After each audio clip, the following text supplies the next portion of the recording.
September મહિનો છે. Theme પ્રમાણે છોડવાની ઓળખ. છોડવો પહેલાં નાનો એવો હતો અને આ ભીંડાનો છોડવો છે. ભીંડાનો બી હતું અને પછી હવે છોડવો થઈ ગયો. આવડો મોટો છોડ છો. પછી આ જો આવો બધા બાળકો બતાવું તમને. હાલો, આને વેલો કહેવાય. આને શું કહેવાય? વેલો. જો તો વેલો છે ને, વેલો કહેવાય. શું કહેવાય? આ દૂધીનો વેલો છે. જો દૂધી આવે નાની નાની. જો એ તોડતા નહીં. જો દૂધી છે ને નાની નાની.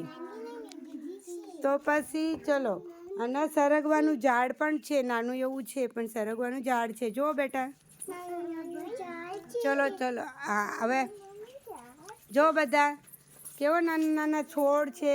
દૂધી વેલો છે. મરચું છે. મરચીનું હોતક છે આપણે તો. જો બધા જો ભીંડો. આ જો અહીંયા ભીંડો આવ્યો. જો આને ભીંડો કહેવાય.